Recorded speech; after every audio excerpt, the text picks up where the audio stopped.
नमो भगवते वासुदेवाय। भक्तों, आज का दिन बहुत ही शुभ और पावन है। अपरा एकादशी का पुण्य अवसर है। इस दिव्य तिथि का स्मरण मात्र से ही जीवन के सारे पापों को दूर कर देता है और मोक्ष का मार्ग प्रशस्त करता है। एकादशी माता स्वयं श्री हरि विष्णु की कृपा स्वरूप है और तुलसी माता तो उनकी सबसे प्रिय है। आज हम इस व्रत की पवित्र कथा के माध्यम से जानेंगे कि कैसे एकादशी माता की कृपा और तुलसी माता का आशीर्वाद हमें इस जीवन में शांति, भक्ति और उद्धार प्रदान करता है। तो आइए मन, वचन और कर्म से शुद्ध होकर पूरी श्रद्धा और प्रेम के साथ सुनते हैं एकादशी माता और तुलसी माता की यह प्रेरणादायक और कल्याणकारी कथा। प्रेम से बोलिए एकादशी माता की जय, तुलसी माता की जय। ओम नमो भगवते वासुदेवाय। एकादशी माता की जय। तुलसी माता की कहानी। एक बुढ़िया माई तुलसी जी को सींचती और कहती कि हे तुलसी माता, सत की दाता, मैं तेरा बिरला सींचती हूँ।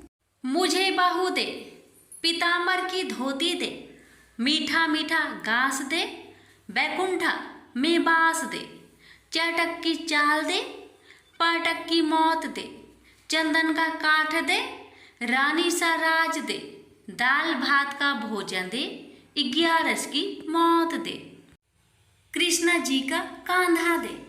तब तुलसी माता यह सुनकर सूखने लगी तो भगवान ने पूछा कि हे तुलसी, तुम क्यों सूख रही हो?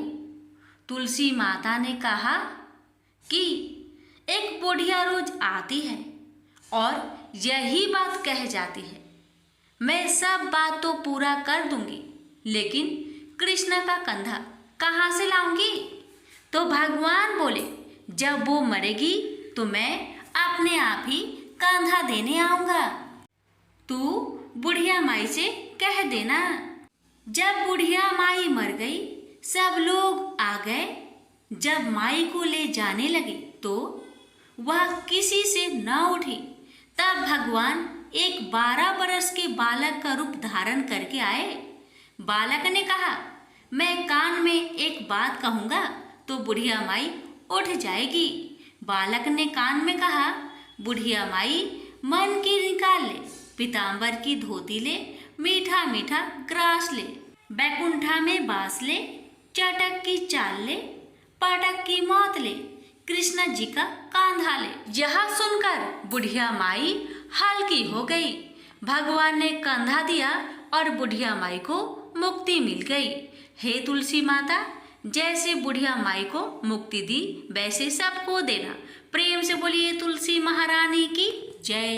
एक बार की बात है, देवी सत्यभामा भगवान श्री कृष्ण के पास आती है और उनसे पूछती है, हे भगवान, हे स्वामी, आप नित्य तुलसी को जल देते हैं और देवी रुक्मणी नित्य तुलसी जी के पास दीपक जलाती है। इसके पीछे क्या रहस्य है? मुझे नहीं पता प्रभु, कृपया करके आप तुलसी को जल देने की और तुलसी के पास दीपक जलाने की महत्व सुनाइए। भगवान श्री कृष्ण कहते हैं, हे देवी सत्यभामा, तुमने अत्यंत महत्वपूर्ण प्रश्न किया है। देवी तुलसी लक्ष्मी का ही अवतार है। देवी तुलसी भगवान विष्णु को अत्यंत प्रिय है, इसलिए यह मुझे भी सबसे अधिक प्रिय है। मासों में कार्तिक और वनस्पतियों में मुझे तुलसी बहुत प्रिय है। जो भी मनुष्य तुलसी को जल देता है, उस पर मेरी कृपा सदैव बनी रहती है। जो भी मुझे तुलसी पत्र डालकर भोग चढ़ाता है, मैं उसे प्रेम से स्वीकार करता हूँ। तुलसी पत्र के बिना मैं किसी भी प्रकार का भोग स्वीकार नहीं करता। हे देवी, आज मैं तुम्हें तुलसी को जल देने और तुलसी के पास दीपक जलाने का महत्व कथा सुनाता हूँ, इसलिए तुम इस कथा को बड़े ही ध्यान से सुनो। जो भी स्त्री इस कथा को ध्यान से पूरा सुनती है, वह सदा सुहागन रहती है। उसके घर में सुख समृद्धि आती है और दरिद्रता का नाश होता है। देवी सत्यभामा कहती है, हे स्वामी, मैं इस कथा को बड़े ही ध्यान से पूरा सुनूंगी, कृपया आप मुझसे वह कथा कहिए। तब भगवान श्री कृष्ण देवी सत्यभामा को वह कथा सुनाने लगते हैं। भगवान श्री कृष्ण जी कहते हैं, हे देवी, मध्य देश में श्याम शर्मा नाम का एक वैश्य अपनी पत्नी के साथ रहता था। वैश्य के पास किसी चीज की कोई कमी नहीं थी। ईश्वर की कृपा से उसके पास सब प्रकार के सुख ऐश्वर्य थे, किंतु उस वैश्य की कोई संतान नहीं थी, जिस कारण वे सदैव दुखी रहता था। उसे वैद्य ने संतान प्राप्ति के कई उपाय बताए, मगर उससे कोई फल प्राप्त न हुआ। उसने दान धर्म किया, अनेक प्रकार से वैद्य बुलवाए, उनसे भी नाना प्रकार के उपचार किए, पर उसे संतान की प्राप्ति नहीं हो रही थी। फिर एक दिन वह वैश्य महामुनि वशिष्ठ जी से मिलने के लिए उनके आश्रम पर जाता है। मुनि वशिष्ठ श्याम शर्मा का स्वागत करते हैं और कुशल मंगल पूछते हैं। तब वह श्याम शर्मा मुनि वशिष्ठ से कहते हैं, हे मुनिवर, मैं बहुत दुखी हूं, बहुत परेशान हूं। मेरी कोई संतान नहीं है और संतान के बिना मेरा उद्धार कैसे होगा। मैंने संतान प्राप्ति के लिए अनेक उपाय किए, दान धर्म किए, किंतु मुझे संतान नहीं हो रही है। कृपा करके आप मुझे यह बताइए कि किस कारण से, किस अपराध से मुझे पुत्र की प्राप्ति नहीं हो रही है। क्या मुझसे अनजाने में कोई बहुत बड़ा पाप हुआ है? बताइए। तब मुनि वशिष्ठ जी अपनी दिव्य दृष्टि से श्याम शर्मा के पूर्व जन्म के बारे में जान लेते हैं और कहते हैं, हे वत्स, पिछले जन्म में तुम्हारे द्वारा बहुत ही घोर पाप हो गया था। इस कारण से तुम्हें इस जन्म में संतान सुख प्राप्त नहीं हो रहा है। सुनकर श्याम शर्मा बड़ा दुखी हुआ, पर फिर भी श्याम शर्मा कहता है, हे मुनिवर, कृपया मुझे बताइए, पिछले जन्म में मुझसे ऐसा कौन सा पाप हुआ था और उस पाप से मुक्त होने के लिए भी मुझे कौन सा उपाय करना चाहिए? कृपा करके मुझे बताइए। वशिष्ठ जी कहते हैं, हे वत्स, पिछले जन्म में तुमने जो अपराध किया था उसके विषय में सुनो। पिछले जन्म में तुम एक अहंकारी वैश्य थे। तुम्हारा जन्म धनवान कुटुंब में हुआ था। तुमने पिछले जन्म में एक गाय को अत्यंत दुख दिया था। एक दिन एक गाय भूख और प्यास से व्याकुल होकर तुम्हारे द्वार पर आई थी, किंतु तुमने उस गाय को न रोटी खिलाई, न चारा खिलाया और न ही उसे जलपान कराया। तुमने बड़ी ही निर्दयता से उस गाय को अपमानित करके घर से निकाल दिया। उस गाय ने अभी अभी बछड़े को जन्म दिया था और भूख से व्याकुल होने के कारण वह गाय वहीं पर मूर्छित होकर गिर पड़ी और उस दिन वह अपने बछड़े को दूध नहीं पिला पाई। इसलिए इस गाय ने तुम्हें श्राप दे दिया था। इस गाय के श्राप के कारण तुम्हारी ऐसी दुर्दशा हो रही है। उस गाय के श्राप के कारण तुम्हें इस जन्म में संतान नहीं हो पा रही। वशिष्ठ जी की बात सुनकर उसे बड़ा दुख हुआ और वह स्वयं को कोसने लगा और कहने लगा, हाय, मैंने ये क्या कर दिया। एक बेचारी दुखी गौ माता की सेवा नहीं की। मैंने बहुत बड़ा गुनाह किया है और उसी का दंड मुझे भोगना पड़ रहा है। श्याम शर्मा वशिष्ठ जी से कहता है, हे मुनिवर, मुझसे बहुत बड़ा अपराध हुआ है। अब मैं इस पाप का प्रायश्चित कैसे करूं? क्या करूं? कृपया आप ही मुझे मार्गदर्शन दीजिए। मैंने जो पाप किया है उससे मुक्ति का कोई उपाय भी अवश्य होगा। मैं अपना सब कुछ देकर उस पाप का प्रायश्चित करूंगा। कृपया आप ही कोई उपाय बताएं। मुझे संतान प्राप्ति कैसे हो सकती है? बताएं। क्योंकि शास्त्र कहते हैं पुत्र के बिना मनुष्य का उद्धार नहीं हो सकता। तब मुनि वशिष्ठ कहते हैं, हे वत्स, इस पाप का एक ही उपाय है, तुम पुत्र प्राप्ति के लिए पुत्रेष्ठ यज्ञ करो। इसी यज्ञ के फलस्वरूप तुम्हें संतान की प्राप्ति होगी। इस यज्ञ को संपन्न करके तुम ब्राह्मण को भोजन कराओ, वस्त्र और गाय का दान करो, तभी तुम्हें इस पाप से मुक्ति मिलेगी। तब श्याम शर्मा वशिष्ठ जी को धन्यवाद देते हुए कहते हैं, हे मुनिवर, आपका कोटि कोटि धन्यवाद। मैं आपके कहे अनुसार अवश्य ही पुत्रेष्ठ यज्ञ करूंगा और ब्राह्मणों को गायों का दान करूंगा। इतना कहकर श्याम शर्मा जल्दी से अपने घर को लौट आता है और अपनी पत्नी को सारी बात सुनाता है। फिर वो दोनों ही पुत्रेष्ठ यज्ञ की तैयारी करते हैं। अनेक ऋषि मुनियों को निमंत्रण देकर वह श्याम शर्मा पुत्रेष्ठ यज्ञ संपन्न करता है और उन ऋषि मुनियों तथा ब्राह्मणों को गाय दान करता है। यज्ञ के संपन्न होने के पश्चात यज्ञ की आग से अग्निदेव प्रकट होते हैं और उस श्याम शर्मा से कहते हैं, हे श्याम शर्मा, आज तुम्हारा यज्ञ सफल हुआ है। तुमने पुत्र प्राप्ति के लिए यह यज्ञ किया था, इसलिए तुम्हें मेरी कृपा से एक पुत्र की प्राप्ति होगी। किंतु तुम्हारे पुत्र की आयु केवल 18 वर्ष की ही होगी और 18 वर्ष समाप्त होने के पश्चात तुम्हारा पुत्र की मृत्यु हो जाएगी। इतना कहकर अग्निदेव अंतर्ध्यान हो जाते हैं। पुत्रेष्ठ यज्ञ करके और अग्निदेव से पुत्र का वरदान प्राप्त करके वह श्याम शर्मा बहुत प्रसन्न तो हुआ, किंतु उसे बड़ा दुख भी हुआ। श्याम शर्मा ने सोचा, पुत्र न होने से अच्छा है कम आयु वाला पुत्र ही ठीक है। फिर वह पहले की तरह अपने काम में लगा रहा। कुछ ही दिनों पश्चात उसकी पत्नी ने गर्भ धारण किया। श्याम शर्मा ने पुत्र के जन्म से पूर्व किए जाने वाले सभी संस्कार किया और फिर उसे एक अत्यंत सुंदर पुत्र की प्राप्ति हुई। वह बालक बड़ा ही तेजस्वी दिखाई पड़ रहा था। श्याम शर्मा ने पुत्र के जन्म के बाद किए जाने वाले भी सभी संस्कार किया और पुत्र को गुरुकुल में शिक्षा प्रदान की। श्याम शर्मा का पुत्र जैसे जैसे बड़ा होने लगा, श्याम शर्मा को बहुत अधिक चिंता सताने लगी। फिर जब उसका पुत्र 16 वर्ष का हुआ तो श्याम शर्मा की पत्नी ने उससे कहा, अब हमें अपने पुत्र का विवाह कर देना चाहिए। हमारा पुत्र अब विवाह के योग्य हो गया है। श्याम शर्मा ने कहा, हे प्रिय, विधि के विधान के अनुसार हमारे पुत्र की आयु केवल 18 वर्ष की ही है।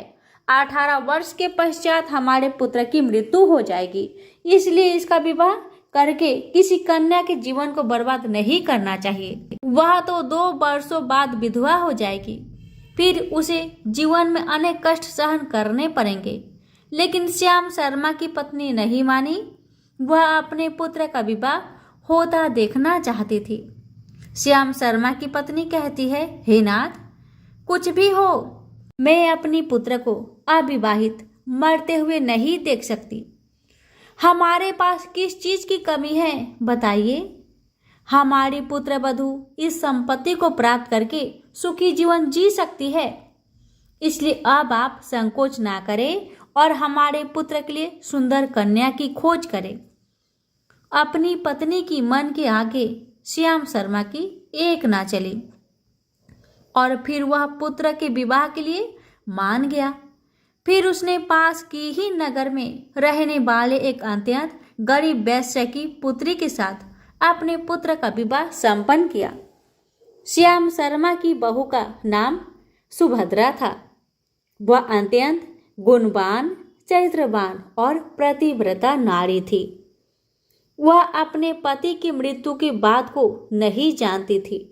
सुभद्रा नित्य अपने सास ससुर और अपने पति की सेवा करने लगी। वह सभी के साथ बड़े प्रेम से रहा करती थी, कभी भी बड़ों की आज्ञा का उल्लंघन नहीं करती थी। उसने अपनी मधुर वाणी और कार्य कुशलता से सभी के दिल को जीत लिया था। इस प्रकार से 2 साल बीत गए और फिर वह समय निकट आ गया जब श्याम शर्मा की पुत्र की मृत्यु होने वाली थी। श्याम शर्मा को बड़ा भय लगने लगा। फिर एक दिन उसने अपनी बहू को बुलाया और कहा, बहू, मुझे माफ कर दो बहू, मुझे माफ कर दो। बहू कहने लगी, हे पिताश्री, आप मुझसे क्षमा क्यों मांग रहे हैं? तब श्याम शर्मा ने कहा, मैंने तुम्हारे साथ बड़ा अन्याय किया है। सुभद्रा ने कहा, हे ससुर जी, आप ऐसा क्यों कह रहे हैं? आप मुझसे क्षमा मांगकर मुझे लज्जित ना कीजिए। मैं आपसे छोटी हूँ, आपकी पुत्री के समान हूँ। कृपया आप संकोच ना करते हुए आपके मन में जो भी बात हो मुझसे कहिए, मैं आपकी आज्ञा का पालन अवश्य करूंगी। फिर श्याम शर्मा कहने लगा, हे पुत्री, तुम कल्याणी हो, तुम एक महान पतिव्रता हो, किंतु मेरे पुत्र के साथ तुम्हारा विवाह होने से पूर्व मैंने तुमसे एक बात छुपाई है। हमें पुत्र की प्राप्ति पुत्रेष्ठ यज्ञ करने के बाद हुई थी और अग्निदेव ने हमें यह कहते हुए पुत्र प्राप्ति का आशीर्वाद दिया था कि हमारे पुत्र की आयु केवल 18 वर्ष की होगी। 18 वर्ष के बाद हमारे पुत्र की मृत्यु हो जाएगी। अपने ससुर की बात सुनकर सुभद्रा ने कहा, हे ससुर जी, बस इतनी सी बात, आप चिंता न कीजिए। मैं आपको वचन देती हूँ कि आपकी पुत्र वधू मैं कभी विधवा नहीं होगी। आपके पुत्र के प्राणों की रक्षा करूंगी। आप बस मुझे एक दीपक, जल का घड़ा और एक गाय ला कर दीजिए। मेरे पति के प्राणों की रक्षा इन्हीं से होगी। सुभद्रा की बात सुनकर श्याम शर्मा को बड़ा आनंद हुआ और वह कहने लगा, हे बहू, जैसी तुम्हारी इच्छा, मैं तुम्हें वह सब लाकर देता हूँ। इतना कहकर श्याम शर्मा ने अपने बहू को वह तीनों चीज लाकर दी। फिर जब वह दिन निकट आया जिस दिन सुभद्रा के पति की मृत्यु होने वाली थी, उस दिन सुभद्रा ने सुबह उठते ही तुलसी जी को जल चढ़ाया और तुलसी जी को प्रणाम करते हुए पौधे पर एक चुनरी बांध दी और तुलसी माता से प्रार्थना करने लगी, हे माँ, मैं आपको चुनरी चढ़ा रही हूँ। कृपया अब आप ही मेरे सुहाग की रक्षा कीजिए। फिर सुबह के समय यमराज का एक दूत श्याम शर्मा के पुत्र के प्राण लेने के लिए आया। जैसे ही वह घर में प्रवेश करने लगा, तब तुलसी के पौधे ने उसे रोक दिया और कहा, हे यमदूत, इस घर में निवास करने वाली बहू ने मुझे चुनरी चढ़ाई है और इसलिए अब मैं उसके सुहाग की रक्षा कर रही हूँ। तुम इसके घर में प्रवेश नहीं कर सकते। इतना कहकर तुलसी जी ने यमराज के उस दूत को घर में जाने से रोक दिया। वह दूत भयभीत होकर सुभद्रा के पति के प्राण लिए बगैर ही यमपुरी लौट गया। यमपुरी में जाकर उसने यमराज से कहा, हे धर्मराज, मैं धरती लोक पर एक पुरुष के प्राण लेने के लिए गया था, किंतु तुलसी जी के पौधे ने मेरा रास्ता रोक लिया।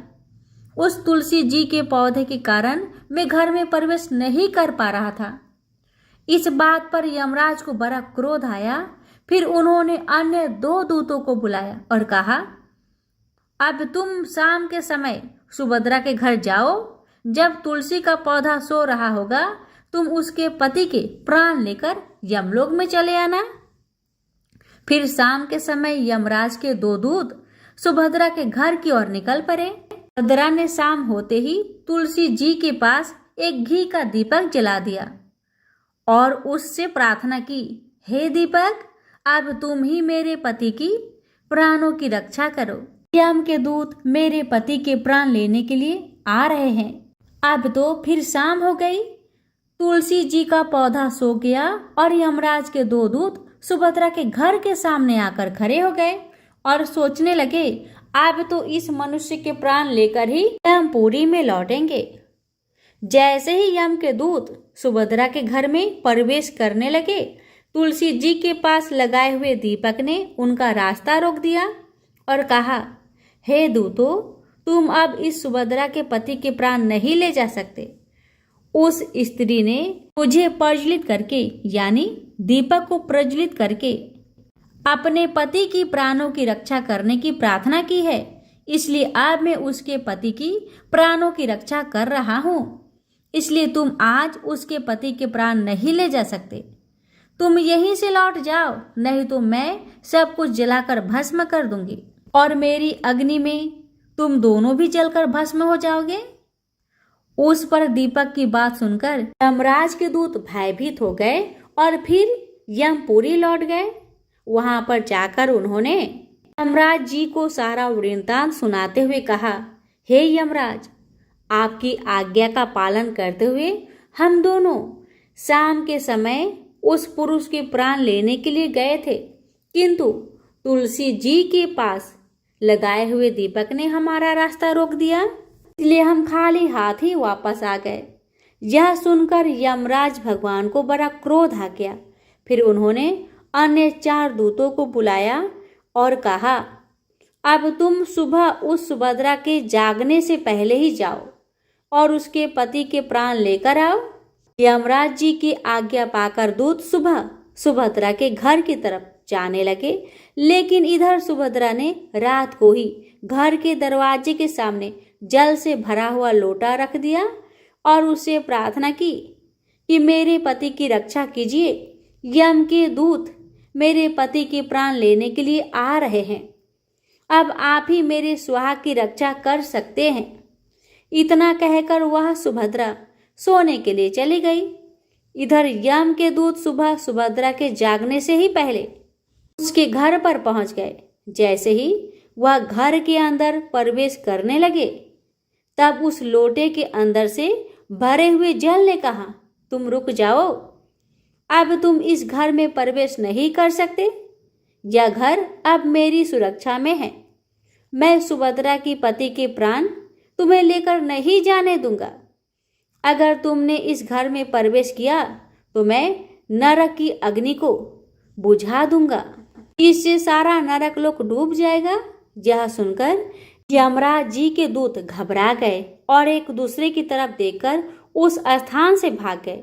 वे सभी यम के दूत यमराज जी के पास लौट गए और उनसे कहने लगे, हे धर्मराज जी, आपकी आज्ञा का पालन करने के लिए हम चारों सुबह सुभद्रा के जागने से पहले ही उसके पति के प्राण लेने के लिए पहुंच गए थे, किंतु सुभद्रा के घर के बाहर रखे हुए जल के लोटे ने हमारा मार्ग रोक लिया और इसी कारण से हम उसके घर में प्रवेश नहीं कर सके। अब यमराज को बहुत ही अधिक क्रोध आ गया। इस बार उन्होंने 8 यमदूतों को बुलाया और कहा, हे यमदूतों, अब जल्दी से जाओ और बलपूर्वक उस मनुष्य के प्राण खींचकर यमलोक में लेकर आओ। अंत दिया था और गौ माता से विनती की, हे गौ माता, आज यमदूत मेरे पति के प्राण लेने के लिए आ रहे हैं। अब आप ही मेरे सुहाग की रक्षा कीजिए, आप ही कर सकते हैं। हे गौ माता, मैं आपकी शरण में आई हूँ, कृपया मुझे विधवा होने से बचा लीजिए। उस गाय ने कहा, हे पुत्री, तुम चिंता मत करो, तुम्हारे पति की प्राणों की रक्षा स्वयं मैं करूंगी। मेरे होते हुए यम के दूत तुम्हारे घर में प्रवेश नहीं कर पाएंगे, इसलिए तुम चिंता से मुक्त होकर अपने पति की सेवा करो। फिर जैसे ही वे यमदूत घर के अंदर प्रवेश करने के लिए आगे बढ़ते हैं, तब वह गाय उन्हें रोक देती है और कहती है, इस घर में तुम लोग प्रवेश नहीं कर सकते, इस घर की रक्षा मैं कर रही हूँ। मेरे रहते कोई भी इस घर के अंदर प्रवेश नहीं कर सकता। यदि तुमने घर के अंदर प्रवेश करने का कोशिश किया तो मैं तुम सभी को श्राप दे दूंगी। अगर तुम्हें इस घर के अंदर प्रवेश करना है तो पहले मेरे प्राण लेने पड़ेंगे और तुम सभी को गौ हत्या का पाप लगेगा, जिसका कोई प्रायश्चित नहीं है। वहां पर उपस्थित अभी यमदूत गाय माता की श्राप देने वाली बात को सुनकर भयभीत हो गए। वे जानते थे कि गाय के द्वारा दिए गए श्राप से कोई मुक्त नहीं कर सकता और गौ हत्या तो संसार का सबसे बड़ा अपराध है, महापाप है, जिसका कोई भी प्रायश्चित नहीं है। इसलिए वे सभी वहां से खाली हाथ लौटकर यमराज जी के पास चले गए। यमपुरी में जाकर उन यमदूतों ने यमराज को सारा वृत्तांत सुनाते हुए कहा, हे धर्मराज जी, उस सुभद्रा के पति की प्राणों की रक्षा एक गाय माता कर रही है। उस गाय ने हमें श्राप देने की बात कही है, इसलिए हम सभी डर कर आपके पास लौट आए हैं। हम में गाय का सामना करने की शक्ति नहीं है। उन यमदूतों की बात सुनकर यमराज आग बबूला हो गए और स्वयं भैंस पर सवार होकर स्वयं पृथ्वी लोक की ओर निकल पड़े। अब आके होता है ये, यमराज जी अपने भैंस पर सवार होकर उस सुभद्रा के घर के पास चले आते हैं। यमराज को अपने घर के सामने खड़ा हुआ देखकर सुभद्रा भयभीत हो गई और जल्दी से आकर यमराज जी के चरण स्पर्श करके उन्हें नमस्कार करती है और उनकी स्तुति करने लगी। हे यमराज, आप तो तीनों लोकों के प्राणियों पर कृपा करने वाले महान देवता हैं। इस संसार के समस्त प्राणियों के पाप और पुण्य का लेखा जोखा आप अपने पास रखते हैं। हे न्याय के देवता धर्मराज जी, मैं सत्य धर्म का पालन करने वाली पतिव्रता स्त्री हूँ। मैं आपको बारंबार नमस्कार करती हूँ। कृपया मुझे आशीर्वाद दीजिए। सुभद्रा के द्वारा की गई स्तुति से यमराज बहुत प्रसन्न हो जाते हैं और उसे अनजाने में ही सदा सुहागन रहो ऐसा कहकर आशीर्वाद देते हैं। फिर जब यमराज सुभद्रा के पति के प्राण ले जाने के लिए आगे बढ़ते हैं तो सुभद्रा कहती है, हे धर्मराज, आपने अभी मुझे सदा सुहागन रहने का आशीर्वाद दिया है और अब आप मेरे पति के प्राण ले जा रहे हैं। इससे तो आपका आशीर्वाद झूठा साबित हो जाएगा। यह सुनकर धर्मराज जी रुक जाते हैं और सुभद्रा की ओर देखकर मुस्कुराने लगते हैं। सुभद्रा के निर्मल हृदय और अपने पति के प्रति समर्पण भाव को देखकर यमराज अत्यंत प्रसन्न होते हैं। सुभद्रा की ओर देखकर यमराज कहते हैं, पुत्री, आज तुमने साक्षात मृत्यु को ही पराजित किया है। मैं तुम्हारे पतिव्रत धर्म से अत्यंत प्रसन्न हूँ।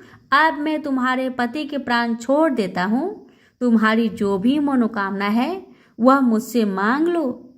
तब सुभद्रा ने कहा, हे धर्मराज जी, मैं अपनी पति के लिए 100 वर्ष की आयु मांगती हूँ। मेरे लिए मेरे पति ही परमेश्वर है। मैं अपने पति को छोड़कर जीवित नहीं रह सकती, इसलिए आप मुझे यही वरदान दीजिए। तब यमराज प्रसन्न होकर कहते हैं, तथास्तु। हे कल्याणी, आज से जो भी स्त्री अपने घर के सामने तुलसी का पौधा लगाती है, तुलसी के पास शाम को दीपक जलाती है, जिस घर के सामने गाय बंधी होती है और जो स्त्री अपने घर के सामने जल का लोटा रखती है, उसके घर में कभी मेरे दूत प्रवेश नहीं करेंगे। इतना कहकर यमराज जी उस स्थान से अंतर्ध्यान हो गए।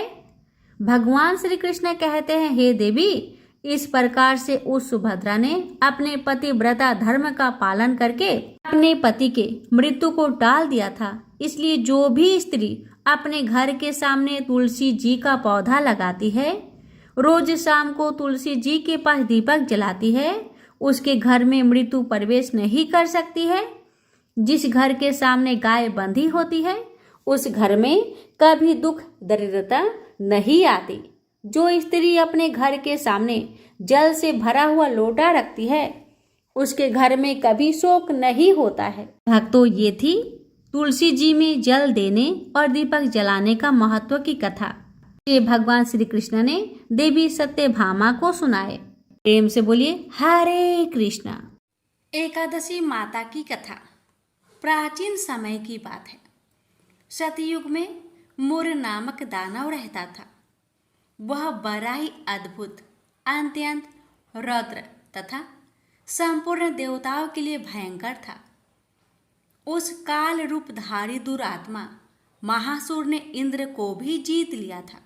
संपूर्ण देवता उससे परास्त होकर स्वर्ग से निकाले जा चुके थे और शंकित तथा भयभीत होकर पृथ्वी पर विचरा करते थे। एक दिन सब देवता महादेव जी के पास गए। वहां इंद्र ने भगवान शिव के आगे सारा हाल कह सुनाया। इंद्र बोले, महेश्वर, ये देवता स्वर्ग लोक से निकाले जाने के बाद पृथ्वी पर विचर रहे हैं। मनुष्यों के बीच रहना इन्हें शोभा नहीं देता। देव, कोई उपाय बतलाइए। देवता किसका सहारा ले? महादेव जी ने कहा, देवराज, जहाँ सबको शरण देने वाले, सबकी रक्षा में तत्पर रहने वाले जगत के स्वामी भगवान गरुड़ ध्वज विराजमान हैं, वहाँ जाओ। वे तुम लोगों की रक्षा करेंगे। महादेव जी की यह बात सुनकर परम बुद्धिमान देवराज इंद्र संपूर्ण देवताओं के साथ क्षीर सागर में गए, जहाँ भगवान गदाधर सो रहे थे। इंद्र ने हाथ जोड़कर उनकी स्तुति की। इंद्र बोले, देवेश्वर, आपको नमस्कार है। आप ही पति, आप ही मति, आप ही कर्ता और आप ही कारण हैं। आप ही सब लोगों के माता और आप ही इस जगत के पिता हैं। देवता और दानव दोनों ही आपकी वंदना करते हैं। पुंडरीकाक्ष, आप दैत्यों के शत्रु हैं। मधुसूदन, हम लोगों की रक्षा कीजिए। प्रभो जगन्नाथ, अत्यंत उग्र स्वभाव वाले महाबली मूर नामक दैत्य ने इन संपूर्ण देवताओं को जीतकर स्वर्ग से बाहर निकाल दिया है। भगवान देवेश्वर, शरणागत वत्सल देवता भयभीत होकर आपकी शरण में आए हैं। दानवों का विनाश करने वाले कमल नयन भक्त वत्सल देवेश्वर जनार्दन, हमारी रक्षा कीजिए, रक्षा कीजिए। भगवान शरण में आए हुए देवताओं की सहायता कीजिए। इंद्र की बात सुनकर भगवान विष्णु बोले, देवराज, यह दानव कैसा है, उसका रूप और बल कैसा है, तथा उस दुष्ट के रहने का स्थान कहाँ है? इंद्र बोले, देवेश्वर, पूर्व काल में ब्रह्मा जी के वंश में तालजंग नामक एक महान असुर उत्पन्न हुआ था, जो अत्यंत भयंकर था। उसका पुत्र मूर दानव के नाम से विख्यात है। वह भी अत्यंत उत्कट, महापराक्रमी और देवताओं के लिए भयंकर है। चंद्रावती नाम से प्रसिद्ध एक नगरी है, उसी में स्थान बनाकर वह निवास करता है। उस दैत्य ने समस्त देवताओं को परास्त करके उन्हें स्वर्गलोक से बाहर कर दिया है। उसने एक दूसरे ही इंद्र को स्वर्ग के सिंहासन पर बैठाया है। अग्नि, चंद्रमा, सूर्य, वायु तथा वरुण भी उसने दूसरे ही बनाए हैं। जनार्दन, मैं सच्ची बात बता रहा हूँ, उसने सब कोई दूसरे ही कर लिए हैं। देवताओं को तो उसने उनके प्रत्येक स्थान से वंचित कर दिया है। इंद्र की यह बात सुनकर भगवान जनार्दन को बड़ा क्रोध आया। उन्होंने देवताओं को साथ लेकर चंद्रावती नगर में प्रवेश किया। भगवान गदाधर ने देखा कि दैत्यराज बारंबार गर्जना कर रहा है और उससे परास्त होकर संपूर्ण देवता दसों दिशाओं में भाग रहे हैं। अब वह दानव भगवान विष्णु को देखकर बोला, खड़ा रह, खड़ा रह। उसकी यह ललकार सुनकर भगवान के नेत्र क्रोध से लाल हो गए। वे बोले, अरे दुराचारी दानव, मेरी इन भुजाओं को देख। यह कहकर श्री विष्णु ने अपने दिव्य बाणों से सामने आए हुए दुष्ट दानव को मारना आरंभ किया। दानव भय से विहल हो उठे। पांडुनंदन, तत्पश्चात श्री विष्णु ने दैत्य सेना पर चक्र का प्रहार किया। उससे छिन्न भिन्न होकर सैकड़ों योद्धा मौत के मुख में चले गए। इसके बाद भगवान मधुसूदन बद्रिका आश्रम को चले गए। वहाँ सिंहावती नाम की गुफा थी, जो 12 योजन लंबी थी। उस गुफा में एक ही दरवाजा था। भगवान विष्णु उसी में सो गए। वह दानव मूर भगवान को मार डालने के उद्योग में उनके पीछे पीछे तो लगा ही था। अतः उसने भी उसी गुफा में प्रवेश किया। वहाँ भगवान को सोते देख उसे बड़ा हर्ष हुआ। उसने सोचा, यह दानों को भय देने वाला देवता है, अतः निसंदेह इसे मार डालूंगा। दानव के इस प्रकार विचार करते ही भगवान विष्णु के शरीर से एक कन्या प्रकट हुई, जो बड़ी ही रूपवती, सौभाग्यशालिनी तथा दिव्य अस्त्र शस्त्रों से सुसज्जित थी। वह भगवान के तेज के अंश से उत्पन्न हुई थी। उसका बल और पराक्रम महान था। दानवराज मुर ने उस कन्या को देखा। कन्या ने युद्ध का विचार करके दानव के साथ युद्ध के लिए याचना की। युद्ध छिड़ गया। कन्या सब प्रकार की युद्ध कला में निपुण थी। वह मोर नामक महान असुर उसके हुक्कार मात्रा से राख का ढेर हो गया। दानव के मारे जाने पर भगवान जाग उठे। उन्होंने दानव को धरती पर इस प्रकार निष्प्राण पड़ा देखकर कन्या से पूछा, मेरा यह शत्रु अत्यंत उग्र और भयंकर था, किसने इसका वध किया है? कन्या बोली, स्वामिन, आपके ही प्रसाद से मैंने इस महादैत्य का वध किया है। श्री भगवान ने कहा, कल्याणी, तुम्हारे इस कर्म से तीनों लोकों के मुनि और देवता आनंदित हुए हैं। अतः तुम्हारे मन में जैसी इच्छा हो उसके अनुसार मुझसे कोई वर मांग लो। देव दुर्लभ होने पर भी वह वर मैं तुम्हें दूंगा, इसमें तनिक भी संदेह नहीं है। वह कन्या साक्षात एकादशी ही थी। उसने कहा, प्रभु, यदि आप प्रसन्न हैं तो मैं आपकी कृपा से सब तीर्थों में प्रधान, समस्त विघ्नों का नाश करने वाली तथा सब प्रकार की सिद्धि देने वाली देवी हूँ। जनार्दन, जो लोग आप में भक्ति रखते हुए मेरे दिन को उपवास करेंगे उन्हें सब प्रकार की सिद्धि प्राप्त हो। माधव, जो लोग उपवास, नक्त भोजन अथवा एक भुक्त करके मेरे व्रत का पालन करें उन्हें आप धन, धर्म और मोक्ष प्रदान कीजिए। श्री विष्णु बोले, कल्याणी, तुम जो कुछ कहती हो वह सब पूर्ण होगा। प्रेम से बोलिए, एकादशी माता की जय।